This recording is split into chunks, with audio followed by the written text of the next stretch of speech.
Há 12 anos atrás, há 12 anos, 9 meses e 4 dias atrás, no dia 6 de junho, eu fiquei limpa. Foi a última vez que usei droga, eu fiquei limpa e nunca mais fiz uso de drogas, nunca mais tive a necessidade de usar drogas. Eu enfrentei alguns desafios, né, nesse lugar de me manter limpa, porque quando eu parei de usar drogas, eu me sentia no fundo de poço, eu não conseguia viver a vida mais sem drogas, né? Eu não conseguia ter, no meu contexto de vida, uma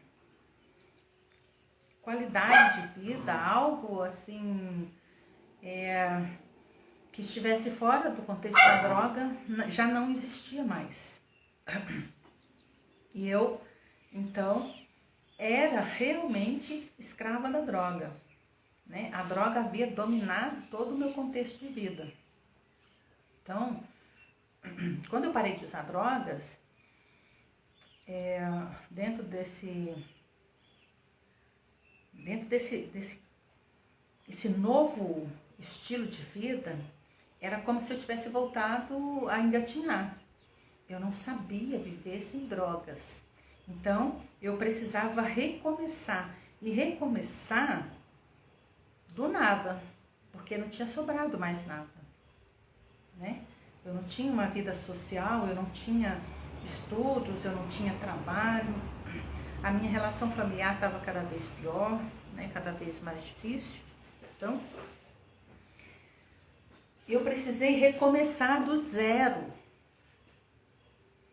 E foi um dia de cada vez que a coisa foi acontecendo.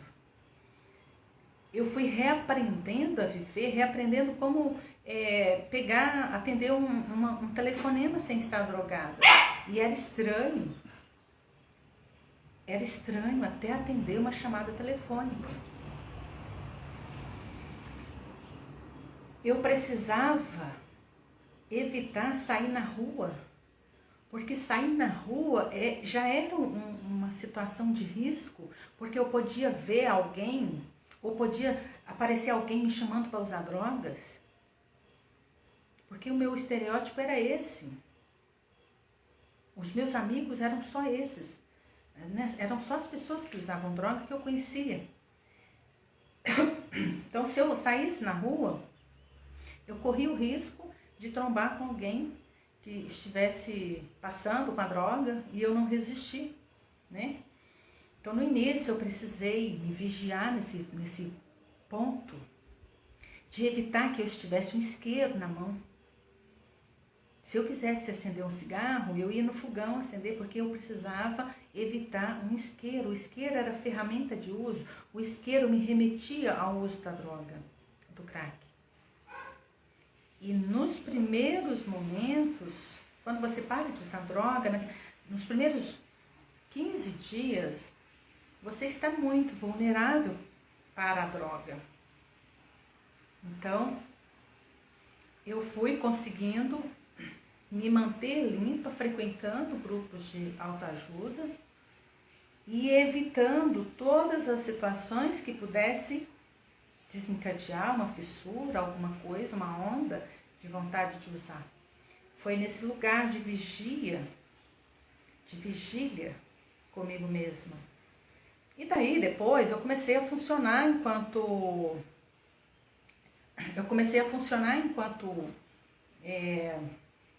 as outras áreas da minha vida, né? Eu voltei a estudar, eu voltei a buscar alguma atividade que pudesse me preencher, né? Eu busquei no teatro essa atividade, né? O teatro, ele trouxe para mim ele ocupou a minha vida com todo esse lugar de presença, de estado de consciência, de lugar de expressão, né? Então, no início, era uma retomada devagar e persistente, né? Ali com consistência, com compromisso, com disciplina.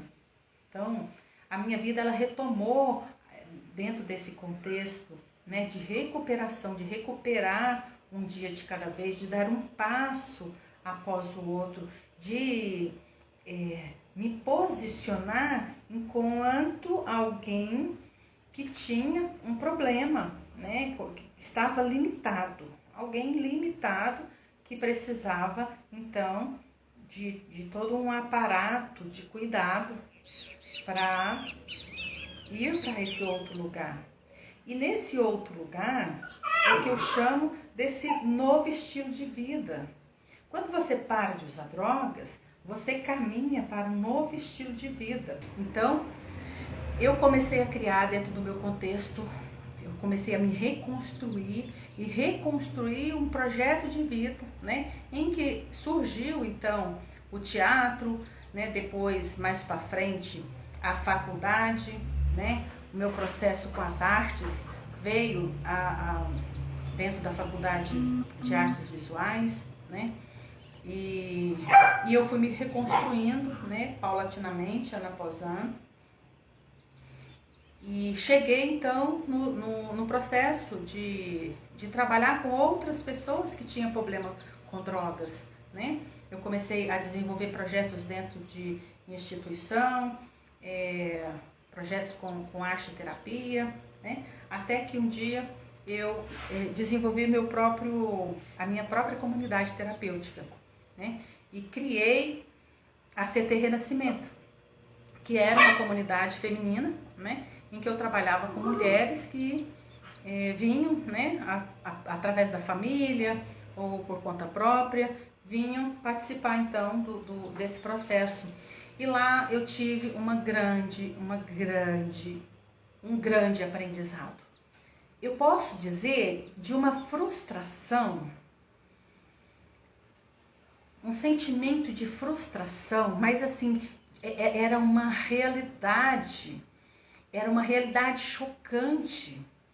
Porque quando eu parei de usar drogas, eu queria ajudar outras pessoas e comecei a caminhar para esse processo, né? Então, eu adquiri a linguagem, né, da recuperação, desse lugar de se manter limpo, né? Então, essa linguagem, eu introjetei isso em mim e eu era isso, eu vivia para esse processo de recuperação, certo? Eu me tornei isso. Então, quando eu desenvolvi esse projeto, eu queria salvar as pessoas. Eu queria tirar as pessoas porque eu entendi que eu estava prisioneira das drogas, que eu estava ali perdida e que eu tinha perdido muito tempo dentro daquele contexto. E eu havia entendido que a droga não me dava nada, que a droga, ela me dava, sim, prazer imediato. Ela me dava, sim, algo para fazer. Né? Eu não posso tirar a função que a droga cumpriu na minha vida de anestesiar, de alienar da realidade que eu não queria enxergar, de aliviar, de desinibir. Sim, ela tem função e a função da droga é muito mais complexa, muito mais enraizada dentro do nosso sistema familiar, social, né? Enfim, do que a gente supõe, mas a droga não te dá nada mais além disso. Ela te tira, pelo contrário, ela toma de você. E você vai perdendo cada vez mais a consciência e você vai perdendo cada vez mais a conexão com a vida, porque você se torna uma célula desconectada. Primeiro se percebe da família, né? E depois também dos outros e da vida. E você se anestesia tanto que você passa a não sentir mais esse contexto do todo, né? Então, eu queria salvar as pessoas e esse lugar, esse laboratório da CT Renascimento, ela me colocou assim chocada, porque era tão exaustivo tentar trabalhar com aquelas pessoas que chegavam, sabe? Tentar trabalhar e você, era como se você falasse, você colocasse informação e tivesse um bloqueio e a informação parasse, sabe? Ela não entrava. vez após vez, eu fui me sentindo como se eu estivesse enxugando gelo. Eu fui me sentindo de uma certa, sabe, um serviço de certa forma inútil. E um dia eu lembro que eu parei assim, na dinâmica da coisa em que eu trabalhava, eu parei assim e fiquei pensando, cara, isso não funciona. E eu lembro exatamente esse dia em que eu pensei, cara, o meu esforço está sendo inútil. Eu não estou conseguindo ajudar essas pessoas, sabe? Porque essa é a estatística de centros de internação, assim, é que 3% vai ficar limpa, 3% vai se recuperar, 3%, 2% vai conseguir parar de usar droga. Eu não acho que isso é um número que funciona. Eu não acho que seja funcional isso. E a minha experiência mostrou isso. Sim, claro que eu tive pessoas funcionando, né, saíram e funcionam até hoje. Sim, tem elas, mas o número é pequeno. E foi então que eu comecei a querer sair desse lugar, sabe? Em que você mantém ali a pessoa, muitas das vezes, contra a vontade, para dar para ela um tratamento que ela não quer, sabe? Às vezes quem quer é a família, não a pessoa, né? E é só uma questão de tempo, porque assim, a pessoa, enquanto ela está dentro de um ambiente protegido, ela também está na zona de conforto, ela não está criando habilidades para viver a vida aqui fora, na realidade dela. Ela está na zona de conforto, ela está sendo acolhida, ela recebe comida na mão, ela não está trabalhando as habilidades que ela precisa. E foi aí, né, com essa reflexão, que eu comecei a elaborar o projeto da mentoria, né? Por quê? Primeiro, que a mentoria existe vida após as drogas, né? Que eu estou na semana preparatória aí de aquecimento para lançar esse workshop aí, né? Essa mentoria, o princípio básico dela é trabalhar com a pessoa que quer parar de usar. Porque se a pessoa não quer parar, esse é um princípio que programa de 12 passos tem a terceira tradição e eles nos dizem, a pessoa só vai parar de usar droga quando ela quiser parar. Então, a minha experiência também, dentro do contexto de tratamento, me mostrou claramente que a pessoa só para de usar se ela quiser parar. A mentoria, ela veio suprir esse lugar onde a pessoa, ela vem para a mentoria se ela quiser parar de usar drogas. Então, eu tenho em vista um público que eu posso ajudar se a pessoa quiser parar. Se a pessoa não quiser parar, ela não vai parar de usar drogas. Né? E por que a mentoria é importante? Porque no início, quando você começa nesse processo, você está perdido. Você está totalmente condicionado ao uso. E você pode até parar de usar droga sozinho. Dá para parar de usar droga sozinho, mas é muito difícil. Porque você vai passar por situações de ponto cego, né? Que você não sabe lidar, inclusive, né? Situações de alto risco, e que você, tendo um mentor te ajudando dentro de uma mentoria, você não precisa atravessar isso sozinho. Você não precisa passar por ali, por esse caminho, se você sabe que ali tem uma armadilha, que ali tem uma situação de alto risco, que você pode cair dentro. Então, é por isso que a mentoria, ela é importante para colocar, né, essa trajetória, para fazer essa trajetória mais fácil, mais rápida, né, mais fluida. Então, dentro desse contexto, a mentoria, ela vem para trabalhar a pessoa que está cansada de sofrer no uso de drogas, a pessoa que já entendeu que a droga não dá mais para ela do que aquela migalha do prazer imediato ali, né? As pessoas que funcionaram comigo nessa mentoria, elas estão vivendo a vida dentro desse novo estilo de vida, dentro de outros termos, né? Elas se encontraram a habilidade necessária, os recursos para elas desenvolverem o que elas sempre sonharam ser, quiseram, né? E dentro desse processo é simples, não é complicado parar de usar droga, né? É simples. No entanto, simples é contrário de fácil. Ser simples não quer dizer que é fácil. E por isso, muitas das vezes, eu vejo pessoas voltando, né, recaindo, voltando a usar drogas, por exatamente não conseguir lidar com esse simples, lidar com a vida aqui nesse lugar, sem a droga, né? Porque a pessoa precisa ainda, dentro do contexto dela, da função que a droga desempenha na vida dela.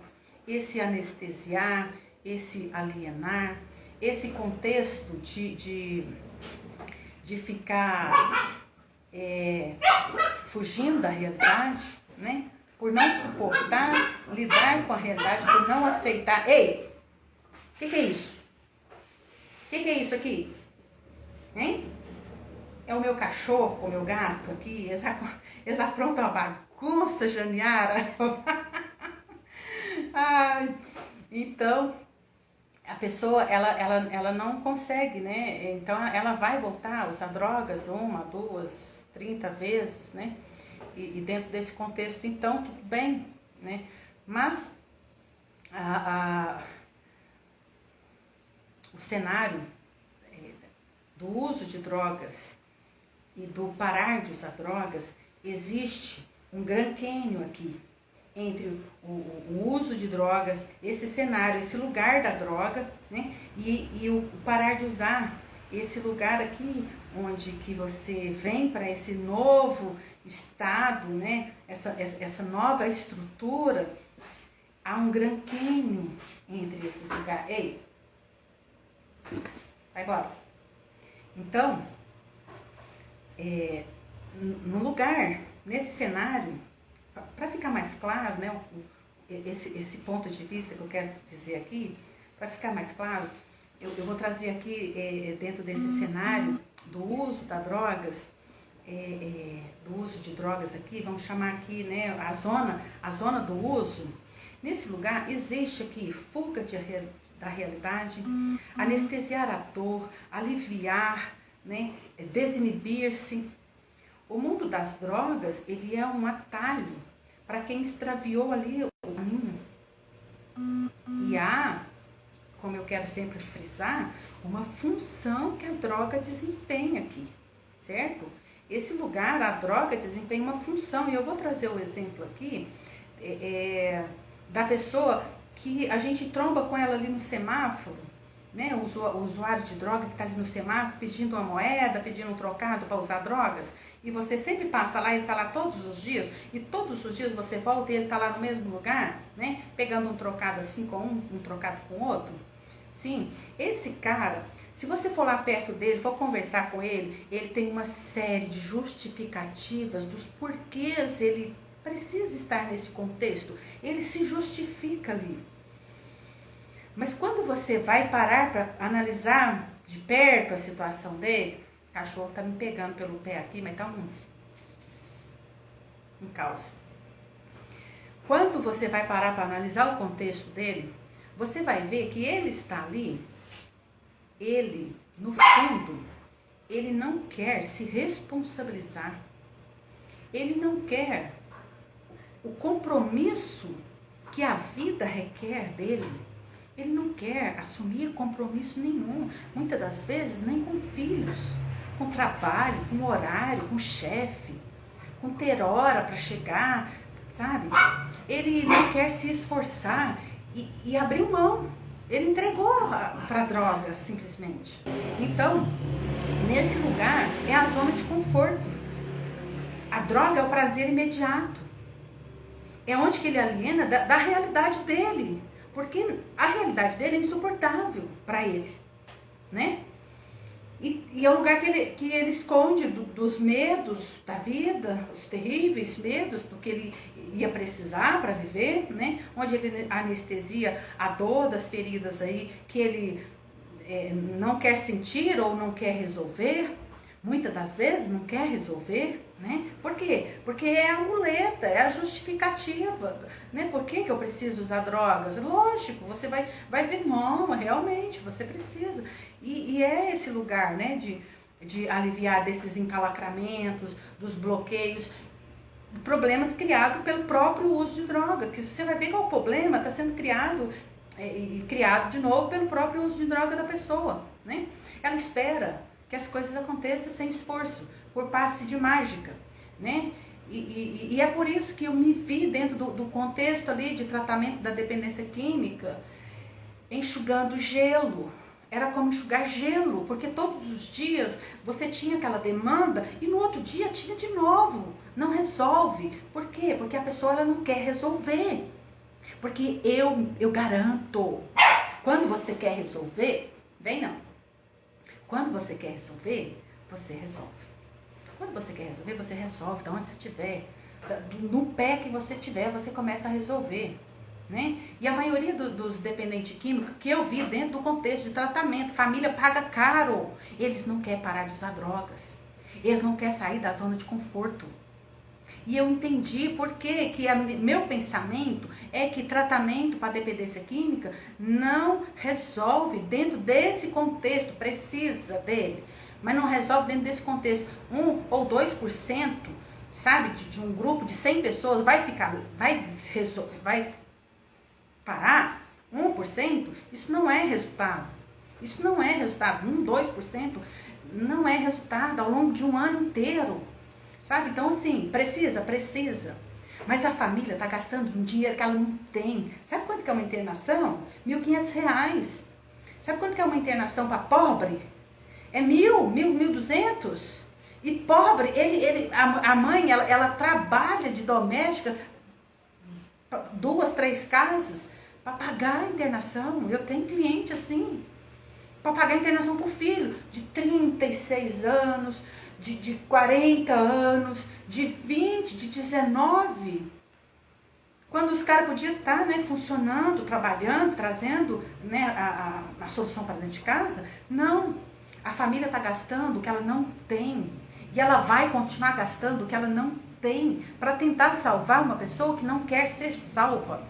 E eu não estou generalizando, eu estou dizendo que tem pessoas que querem, mas elas não sabem como. E tem outras pessoas que elas não querem, não adianta você insistir muito.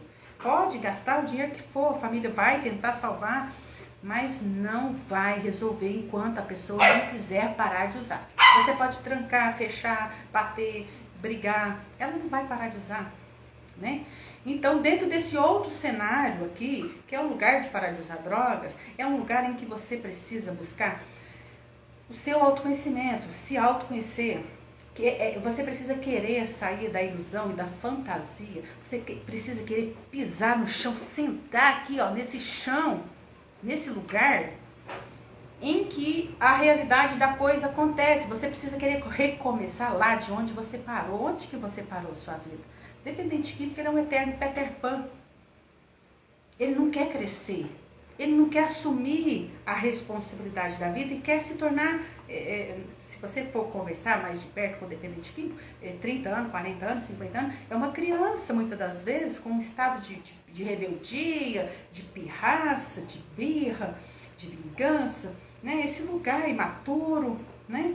Em que não tem responsabilidade. Quem tem que assumir a responsabilidade para ele é a mãe que está lá, né, correndo atrás, é a família, é o outro. Ele não assume responsabilidade. O dependente químico não assume responsabilidade nem para o processo de recaída. Para ele recair, ele cria todo um enredo em volta de si, situando aqui, sitiando todo o contexto da vida dele nesse lugar para dizer, olha, eu tenho que recair, para justificar-se, porque ele vai voltar a usar drogas, né? Então, nesse cenário de não usar, você precisa querer assumir a sua autorresponsabilidade. É assim que funciona quando você pega a rédea da sua vida e começa a resolver, parar de mentir para você, parar de se mascarar, despir-se, ser vulnerável e se colocar, se posicionar para a vida com o pé na realidade, porque muitas das vezes, dependente de química, ele quer uma vida que ele não construiu, ele quer algo que ele não fez para tal. Né? Então não, você tem que pisar na realidade. Quando eu parei de usar drogas, eu tinha que fazer reunião, e eu tinha que fazer reunião indo a pé 10 quilômetros, sair daqui do Planalto lá para o Martins a pé, sei lá, 5, 10 quilômetros.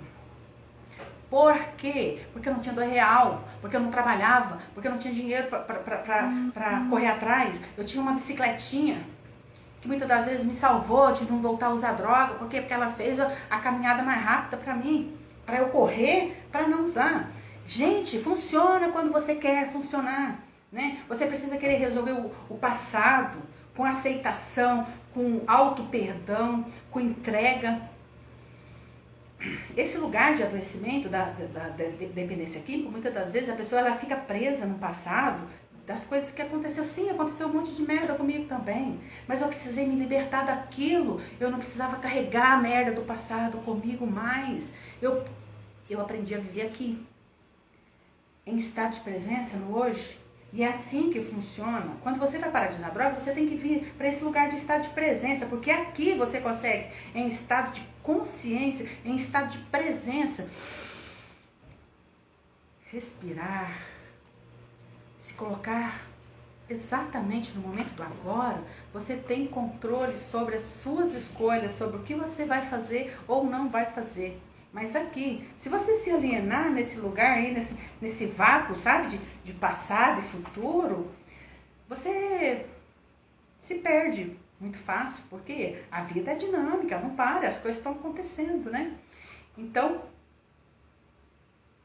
não é para qualquer um vivenciar esse processo. E por isso que eu trouxe a mentoria Existe Vida Após as Drogas. A mentoria Existe Vida Após as Drogas, ela é para pessoas que querem parar de usar drogas e pessoas que estão dispostas a aceitar a bunda na realidade, a botar o pé no chão e assumir a merda que fez das drogas na sua vida.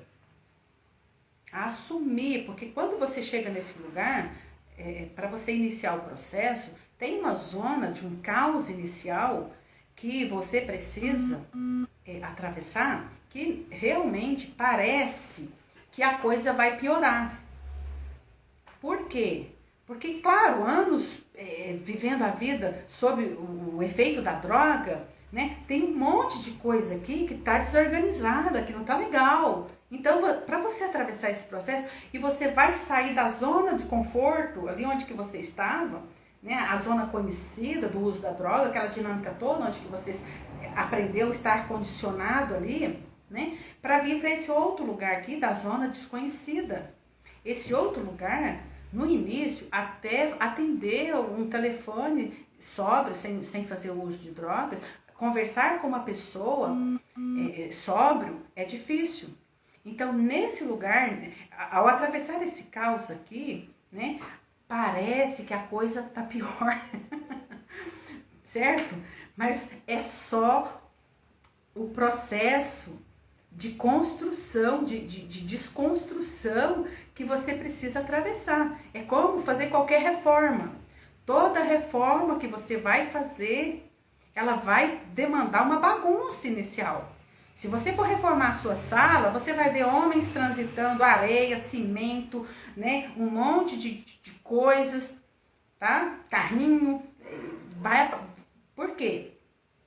Porque para você chegar na reforma da sala, sabe, com a tinta nova, cheirando aquela coisa limpinha, toda organizada, com móveis novos, você precisou fazer a reforma antes. E a reforma requer toda aquela bagunça. Então, no processo inicial, há um caos que você vai atravessar, e por isso, né, a mentoria ela vem para ajudar o dependente químico, né, onde que quando você tem ali um guia, alguém para te dar clareza, para dizer assim, você vai pisar aqui e vai dar merda, né, desvia pro lado de cá, porque por aqui é mais fácil, Por quê? Porque aquela pessoa já passou por esse lugar. E nesse processo, né, vai ser, não quer dizer que é fácil, mas pode se tornar mais fácil. Pode se tornar mais possível. Parar de usar drogas é simples, mas não é fácil. Não tem mágica. Né? O que muitas das vezes o dependente químico fica buscando, né? A mágica. Não existe mágica. E para nada, né? Não quer dizer que só na dependência química, qualquer vício, qualquer compulsão, qualquer condicionamento, qualquer hábito que você tiver, para você adquirir um novo, vai demandar uma certa dificuldade inicial, né? A pessoa que está sedentária, que está obesa, para ela voltar para um corpo melhor, com mais saudável, né? Fazer atividade física, parar de comer algumas coisas, ela vai sofrer no início, né? Então, crescer dói. Evoluir em qualquer processo que você tiver, dói, né? Conte com a resistência inicial, né? Ela vem desse medo nosso de crescer. Então, mas funciona, né? E a mentoria, ela vem para nos trazer para esse lugar de acreditar ser possível. Acreditar que você demanda um esforço e um compromisso, né, diário, mas se você tiver a clareza, né, se você souber que é possível, você vai atravessar. Muitas das vezes, quando eu atravessei algumas questões da minha vida, eu não vi o outro lado de lá, mas simplesmente por ter uma mentora do outro lado me dizendo, Cláudia, pode atravessar que dá, eu consegui atravessar porque eu tinha certeza que se ela estava de lá dizendo para mim que dava para ir, eu tinha certeza que mesmo que eu não visse as coisas muito claras, era possível. Ela estava de lá me dizendo, Cláudia, pode vir que é possível. E hoje eu tenho muitas mentorandas que estão nesse lugar, né, das possibilidades que elas conquistaram, dizendo para mim, muito gratas, dizendo para mim, cara, a travessia, né, do processo, da jornada da heroína, né, foi um divisor de águas na minha vida, né. Hoje, todo esse processo está acontecendo porque eu fiz a jornada da mentoria. É preciso que a gente vá trazendo educar a pessoa, né, o dependente químico, para enxergar o problema. Porque a droga, a função da droga é alienar, é exatamente tirar você, né, tirar a consciência que você tinha ali, né? Você vai perdendo a consciência do problema, né? Você vai ficando condicionado aqui nesse lugar de uso, né? Então, esse processo que a gente vai estar fazendo é meio que isso, para ir educando, conscientizando a problemática, né, que a pessoa está vivendo e mostrando que tem solução. Bárbaro da coisa, quando você pode enxergar e olhar assim, saber olhar, identificar com clareza esses pontos de encalacramento que você vai mexer aqui e ali e vai resolver. Cara, é super possível. Por que você não consegue parar de usar drogas? O que segura você nesse lugar? Sabe? Então, assim, dá pra sair daí. Por que você tá aí? Dá pra sair, meu. Por que tu tá aí? Gente, o que eu vejo de mães e mães dizendo, que o filho não quer, que não quer. Meu, por que não? Percebe? Só no desconforto. Condicionado. Tanto a família quanto o dependente químico. Condicionado. Hábito. E hábito você pode quebrar criando outro. O que mantém você nesse lugar é uma crença limitante. E você sabe o que é uma crença limitante? Um pensamento. Você pensa, eu não consigo parar de usar droga. E qual que é a diferença de você pensar por outro lado? Eu consigo parar de usar droga. Tem uma ou outra coisa que eu vou ter que parar de fazer para eu parar de usar drogas? O que é que você está fazendo que você precisa parar de fazer para parar de usar drogas? Eu mesma tive que parar de sair com os caras que usam drogas, parar de ir na biqueira comprar droga, parar de me envolver em situações que me levavam à droga. Então, a crença limitante que limita você nesse lugar é a mesma crença limitante da pessoa que está querendo emagrecer e não consegue emagrecer. Mas também não quer fazer atividade física, quer comer todas as comidas, todas as gordices, certo? E ficar condicionada nesse hábito, né? Nesse hábito. E aí, então, a crença limitante que enraiza aí, esse lugar de encalacramento, é super possível de você sair. Basta você querer, inicialmente. No seu processo, basta você querer. Né? É o que demanda. 80% da coisa é você querer.